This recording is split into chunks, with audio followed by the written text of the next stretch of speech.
గత 2019 సార్వత్రిక ఎలక్షన్స్లో వైఎస్ఆర్సీపీ పార్టీ తరఫున నర్సాపురం ఎంపీగా గెలిచి ఆ పార్టీకి రెబల్ ఎంపీగా తయారై పార్టీపై అనునిత్యం విమర్శలు చేస్తున్న త్రిపుల్ గురించి ప్రత్యేకంగా చెప్పుకోనక్కర్లేదు.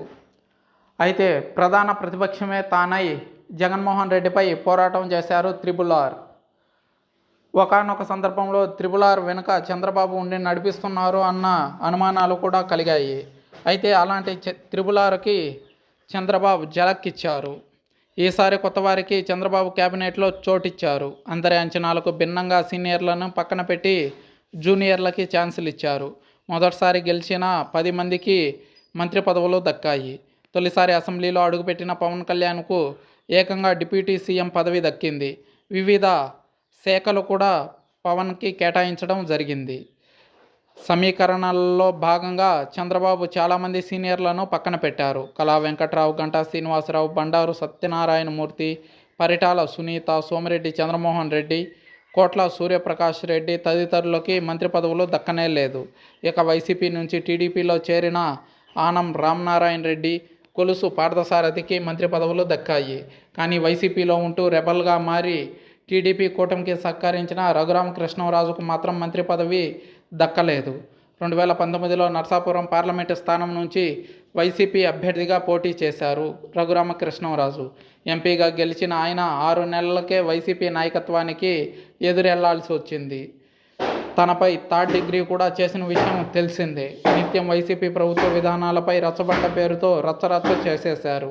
సోషల్ మీడియా, యూట్యూబ్ ద్వారా తీవ్ర విమర్శలు చేసేవారు.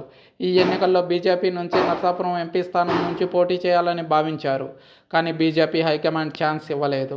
దీంతో చివరి నిమిషంలో చంద్రబాబు స్పందించారు. టీడీపీలో చేర్చుకుని ఉండి అసెంబ్లీ సీటును కేటాయించారు. ఈ ఎన్నికల్లో గెలిచిన రఘురామకృష్ణంరాజు తనకు మంత్రి పదవి కానీ స్పీకర్ పదవి కానీ కేటాయిస్తారని ఆశించారు. కానీ ఆ 2 పదవులు దక్కలేదు. దీంతో రఘురామకృష్ణంరాజు అనుచరులు అసంతృప్తితో ఉన్నారు. వాస్తవానికి తనకు స్పీకర్ పదవిపై ఆసక్తి ఉందని రఘురామకృష్ణంరాజు తన మనసులో ఉన్న మాటను బయటపెట్టారు.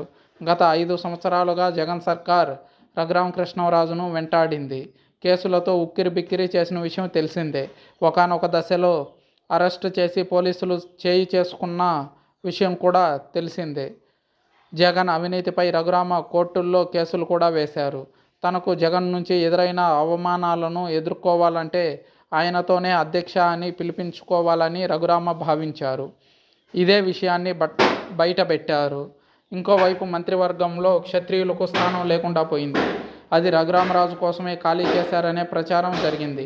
కానీ చంద్రబాబు మాత్రం దానిపై క్లారిటీ ఇవ్వలేదు. రఘురామకృష్ణంరాజు కోసమే అది ఖాళీగా ఉంచామని సంకేతాలు పంపించలేదు. ఇంకోవైపు స్పీకర్గా అయ్యన్న పాత్రుడు ఏకగ్రీవంగా ఎన్నికయ్యారు. అయితే ప్రోటెం స్పీకర్గా బుచ్చయ్య చౌదరి కొనసాగినప్పటికీ స్పీకర్గా అయ్యన్న పాత్రుడిని ఏకగ్రీవంగా ఎన్నుకున్నారు. అటు మంత్రి పదవి లేక ఇటు స్పీకర్ పదవి లేక ఒక సాధారణ ఎమ్మెల్యే మాదిరిగా కొనసాగాల్సి ఉంటుందని రఘురామకృష్ణంరాజు బాధపడుతున్నట్లు సమాచారం.